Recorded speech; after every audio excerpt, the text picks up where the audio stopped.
Hello students. आज success point में हमारा टॉपिक है प्रोनाउन।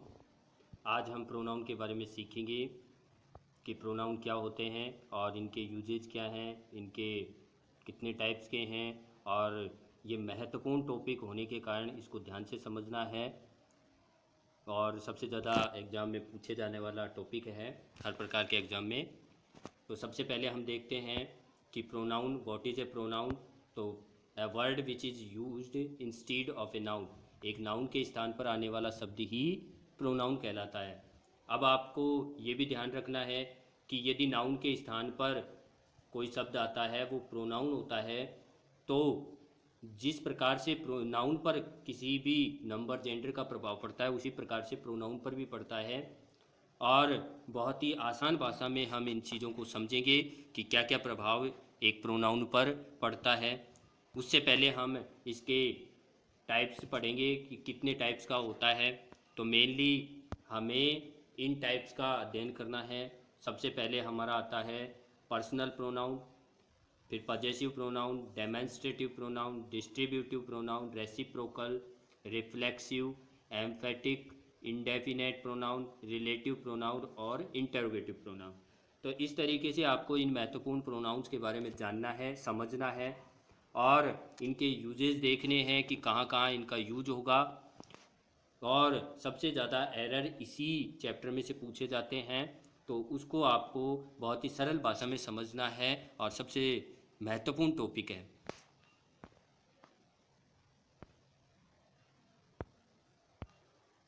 अब देखिए कि यहाँ पर जब प्रोनाउन पढ़ते हैं तो जिस तरीके से नाउन पर नंबर और जेंडर का प्रभाव पड़ता है उसी प्रकार से प्रोनाउन पर भी नंबर जेंडर का प्रभाव पड़ता है।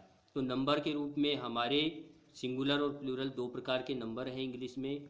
तो यहाँ पर सिंगुलर नाउन होगा तो सिंगुलर प्रोनाउन लगेगा, यदि प्लूरल प्रोनाउन है तो प्लूरल आपका नाउन है तो प्लूरल प्रोनाउन का यूज होगा। तो नाउन के अनुसार ही हमें प्रोनाउन का यूज करना है। अब बात आ जाती है जेंडर की, तो प्रोनाउन पर जेंडर का बहुत ज़्यादा प्रभाव पड़ता है। सबसे पहले आता है मैस्कुलाइन, मेल्स के लिए इसमें आपका ही प्रोनाउन जो आप जानते भी हैं ही का यूज किया जाता है। फेमिनाइन जेंडर जब हम सी का यूज करते हैं तो सी के रूप में, फेमिनाइन जेंडर के रूप में। फिर आता है कॉमन जेंडर जो सबसे ज़्यादा कंफ्यूज करता है। तो कॉमन जेंडर से आपको समझना है जिसमें मेल और फीमेल को निश्चित नहीं कर सकते कि मेल है या फीमेल, तो वहाँ पर हम कॉमन जेंडर में आते हैं। जैसे टीचर है, टीचर के अंदर हम मेल भी हो सकता है और फीमेल भी। फ्रेंड के अंदर मेल और फीमेल दोनों हो सकते हैं, तो ये कॉमन जेंडर में आते हैं। फिर आता है न्यूट्रल जेंडर। न्यूट्रल जेंडर में आपको ध्यान रखना है नॉन लिविंग थिंग्स के लिए किया जाता है, लेकिन इसके कुछ एक्सेप्शन है जैसे किड है, बेबी है, चाइल्ड है, एनिमल है। इनका यूज भी हम न्यूट्रल जेंडर के रूप में करते हैं और इसके लिए हम इट का यूज करते हैं, इट का यूज करते हैं। अब आप कहेंगे कि कॉमन जेंडर के लिए क्या यूज करें, तो कॉमन जेंडर में आपको यूज करना है मैस्कुलाइन प्रोनाउन का, अर्थात मैस्कुलाइन के रूप में हम कॉमन प्रोनाउन यूज करते हैं। तो यहाँ पर ही का यूज हम प्रायोरिटी देते हैं। हम सी का भी यूज कर सकते हैं, लेकिन एग्जाम की दृष्टि से हमें जहाँ पर कॉमन जेंडर हो वहाँ पर ही प्रोनाउन का ही यूज करना है, अर्थात मैस्कुलाइन जेंडर का यूज करना है। उसके बाद में हम सबसे पहले पढ़ेंगे पर्सनल प्रोनाउन और पजेसिव प्रोनाउन। इसके बारे में आपको जानकारी होना अति आवश्यक है। तो पर्सनल प्रोनाउन क्या होते हैं उससे पहले आपको ये समझना है कि पर्सन क्या होता है। पर्सन का मतलब किसी व्यक्ति से संबंधित है। अब पर्सन के अंदर व्यक्ति के रूप में हम देखते हैं कि फर्स्ट पर्सन, सेकंड और थर्ड पर्सन। फर्स्ट पर्सन क्या होता है, फर्स्ट पर्सन होता है जिसमें हम स्वयं शामिल हो, जिसमें आई में भी हम स्वयं शामिल हैं और वी में भी। तो इस तरीके से ये फर्स्ट पर्सन होता है। सेकंड पर्सन जिसमें सामने वाला जो हमारी बात को सुन रहा है। थर्ड पर्सन जिसमें हम ही, सी, दे और इट अर्थात कोई अन्य व्यक्ति जिसके बारे में हम कोई बात कर रहे हैं, तो वो थर्ड पर्सन में आता है। तो आप समझ गए होंगे कि फर्स्ट, सेकंड और थर्ड पर्सन क्या होता है। अब बात आ जाती है कि पर्सन तो होता ही है, इसके साथ साथ हमें ये भी ध्यान रखना है कि हमें केस का भी ज्ञान होना चाहिए कि हमारे तीन प्रकार के केस हैं, सब्जेक्टिव केस, ऑब्जेक्टिव केस और पजेसिव केस। तो यहाँ पर ये ध्यान रखना है कि सब्जेक्टिव केस का मतलब है जब हम किसी भी प्रोनाउन को सब्जेक्ट के रूप में यूज करते हैं या सब्जेक्ट के स्थान पर रखते हैं। ऑब्जेक्टिव केस का मतलब है ऑब्जेक्ट के स्थान पर आना या ऑब्जेक्ट के रूप में यूज करना, जैसे me, us, you, him, her, them, it. तो ये ऑब्जेक्टिव केस होते हैं। पजेसिव एडजेक्टिव, तो यहाँ पर देखिए पजेसिव प्रोनाउन के साथ साथ पजेसिव एडजेक्टिव भी हम यहाँ पर पढ़ेंगे, जिसमें आपको ध्यान रखना है इन सब का my, our, your, his, her, their और इट्स। तो ये हैं आपके पजेसिव एडजेक्टिव। अब आता है पजेसिव प्रोनाउन। तो पजेसिव प्रोनाउन में आपको ध्यान रखना है mine, ours, yours, his, hers और देयर्स, ये भी ऑब्जेक्ट के रूप में ही काम आते हैं, इस बात का आपको विशेष ध्यान रखना है। और पजेसिव एडजेक्टिव और पजेसिव प्रोनाउन में डिफरेंस क्या है, तो वो आप मोटे तौर पर समझ लीजिए कि इनके बाद हमेशा कोई ना कोई नाउन आता है और इनके बाद किसी भी प्रकार का कोई नाउन नहीं आता है। तो ये आपको ध्यान रखना है कि इनके बाद कोई नाउन नहीं आएगा और पजेसिव एडजेक्टिव के बाद कोई ना कोई नाउन आता है। फिर हम रिफ्लेक्सिव प्रोनाउन के बारे में समझ लें इस सारणी में ही कि रिफ्लेक्सिव प्रोनाउन क्या होता है। रिफ्लेक्सिव प्रोनाउन वे होते हैं जिसमें हम किसी भी कार्य को स्वयं द्वारा करने पर जोर देते हैं, या ये कहें ऑब्जेक्ट पर ज़्यादा जोर दिया जाता है। फॉर एग्जांपल हम ये कहें कि I did this work my self, मैंने स्वयं ने ये कार्य किया, मैंने खुद ने ये कार्य किया, तो वहाँ पर रिफ्लेक्सिव प्रोनाउन है।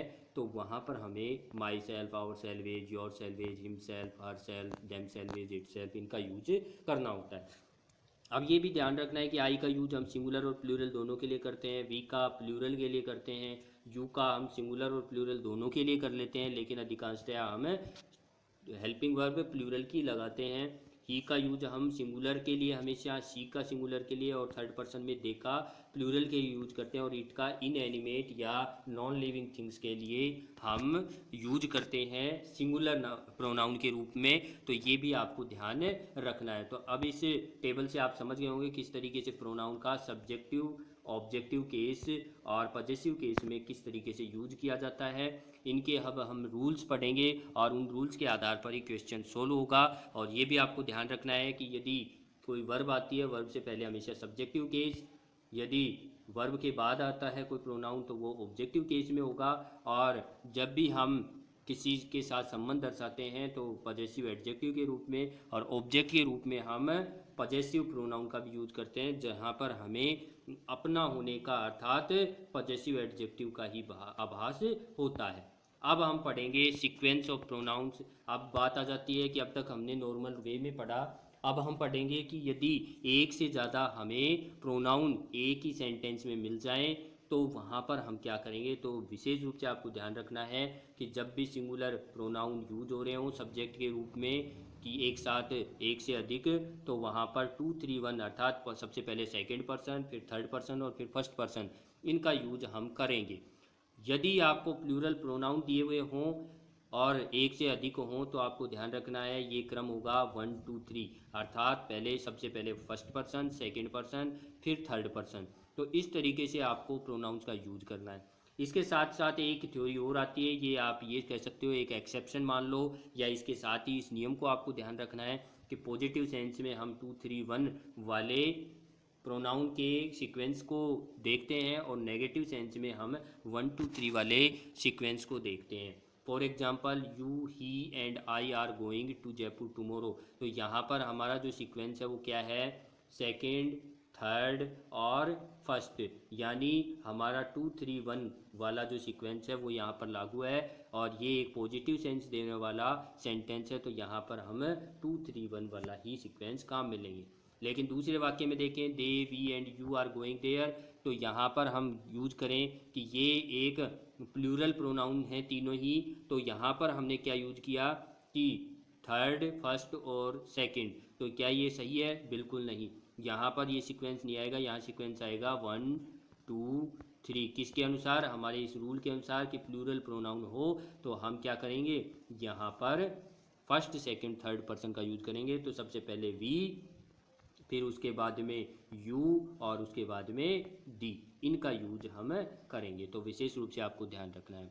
फिर आता है कि वाइल प्रोनाउन एक्सेप्ट ए गिल्ट और a mistake B it singular और प्लूरल, कि जब भी प्रोनाउन का यूज किया जाता है जो जिसमें क्या किया जाए, कोई गलती मानी जाए या कोई मिस्टेक मानी जाए, तो फिर चाहे वो सिंगुलर हो चाहे प्लूरल हो, वहाँ पर हम क्या यूज करेंगे, वहाँ पर हम 1 2 3 का रूल ही यूज करेंगे। अर्थात यहाँ पर he, you and I are responsible for the mistake, तो यहाँ पर हम यूज करेंगे आई, यू एंड ही, इस सीक्वेंस का ही यूज करेंगे। तो ये आपको अब समझ में आ गया होगा कि कहाँ पर हम सिंगुलर का सिंगुलर प्रोनाउन और प्लूरल प्रोनाउन के अनुसार सीक्वेंस को रखेंगे। अब बात आ जाती है कि अब हमें ये भी ध्यान रखना है कि कहाँ पर सब्जेक्टिव केस आएगा और कहाँ पर ऑब्जेक्टिव केस। तो ये तो आपको ध्यान ही है कि हेल्पिंग वर्ब मेन वर्ब और हेल्पिंग वर्ब के बाद में क्या आता है, सदा ही ऑब्जेक्टिव केस आता है। और यदि हेल्पिंग वर्ब या मेन वर्ब के पहले कोई प्रोनाउन आता है तो हमेशा सब्जेक्टिव केस में आएगा। अब यहाँ पर देखिए बट, देन, सच एज या टू बी फॉर्म, अर्थात टू बी फॉर्म कौन कौन सी होंगी, इज, एम, आर, वोज, वर, और इनके बाद कोई मेन वर्ब ना आए तो वहाँ पर हम किसका यूज करेंगे, वहाँ पर हम सब्जेक्टिव केस के प्रोनाउन का यूज करते हैं। For example he is better than I, तो यहाँ पर वर्ब के बाद में तो आ रहा है, लेकिन यहाँ पर देन क्या है, यहाँ पर देन इस रूल के अनुसार हमने क्या किया, आई का यूज किया, अर्थात सब्जेक्टिव केस का यूज किया। उसी तरीके से is he, it is he who is ready for this work, तो यहाँ पर भी हम क्या यूज करेंगे कि यहाँ पर हमने इट इज के बाद में ही का यूज किया। अब ये जो ही है वो क्या है, सब्जेक्टिव केस में है, और सब्जेक्टिव केस का रूल क्या है, टू बी फॉर्म के बाद हमेशा क्या आता है, सब्जेक्टिव केस आता है। तो आप समझ गए होंगे किस तरीके से हम सब्जेक्टिव केस के रूप में प्रोनाउन का यूज करेंगे। अब बात आ जाती है ऑब्जेक्टिव केस में हम किस प्रकार से यूज करेंगे। तो ऑब्जेक्टिव केस कब लगेगा, जब हम प्रोनाउन क्या हो, लेट के बाद, लाइक के बाद, एक्सेप्ट के बाद या प्रीपोजिशन के बाद में क्या आए, जब कोई प्रोनाउन आए तो वहाँ पर हम सब्जेक्टिव केस में ऑब्जेक्टिव केस में यूज करेंगे। तो ये भी आपको विशेष रूप से ध्यान रखना है। तो यहाँ पर देखिए कि ऑब्जेक्टिव केस के अंदर क्या क्या आ रहा है, no one will rescue you except me, तो यहाँ पर एक्सेप्ट के बाद में क्या आ रहा है, मी आ रहा है, जो कि क्या है, ऑब्जेक्टिव केस में है। और ऑब्जेक्टिव केस का रूल भी क्या है, एक्सेप्ट के बाद हमेशा ऑब्जेक्टिव केस आता है। उसी तरीके से I have no liking for such a man as he, अब यहाँ पर आपको कन्फ्यूज हो रहा होगा कि यहाँ पर ये किस तरीके से वाक्य है। तो क्या आपको लगता है कि ये ही सही है या गलत, तो यहाँ पर आप ध्यान रखिए ये जो ही है वो बिल्कुल सही है, क्योंकि हमने पहले वाले रूल्स में पढ़ा कि सच एज के बाद में हमेशा सब्जेक्टिव केस आता है। तो ये आपको ध्यान रखना है कि कहाँ पर सब्जेक्टिव केस और कहाँ पर ऑब्जेक्टिव केस का यूज किया जाता है। अब हम पढ़ेंगे कि पॉजेसिव एडजेक्टिव आए तब हमारा क्या होगा। तो हमने पहले भी आपको बताया कि पॉजेसिव एडजेक्टिव आने के बाद में हमेशा कोई ना कोई नाउन आता है। फॉर एग्जांपल पॉजेसिव एडजेक्टिव हमारे थे माई, आवर, हिज, देयर, तो वहाँ पर हमने उसके बाद में क्या लगाएंगे, कोई ना कोई नाउन अवश्य आता है, जैसे माई हाउस, हिज पेन, तो वहाँ पर हम नाउन का यूज करते हैं। फिर बात आ जाती है दिस इज़ माई बुक, तो यहाँ पर यह मेरी पुस्तक है, तो माई के बाद में हम क्या कर लगाएंगे, इस नाउन का यूज करेंगे, और ये नाउन है तो ये कन्फर्म आपको ध्यान रखना है कि पॉजेसिव एडजेक्टिव के बाद कोई ना कोई नाउन अवश्य आते हैं। अब बात आ जाती है कि पॉजेसिव का जो यूज होता है वो अपने सब्जेक्ट के अनुसार होता है। अब इसको एग्जांपल से समझते हैं कैसे, I am doing my homework, तो यहाँ पर ये जो माई आया जो किसके अनुसार आया, हमारे सब्जेक्ट के अनुसार आया। आई के अनुसार माई आएगा, यू के अनुसार योवर आएगा, ही के अनुसार ही जाएगा। तो इस तरीके से आपको पॉजेसिव एडजेक्टिव का यूज करना है, किसके अनुसार, सब्जेक्ट के अनुसार। और दूसरा ये कि हमेशा सीक्वेंस 1 2 3 का याद रखना है।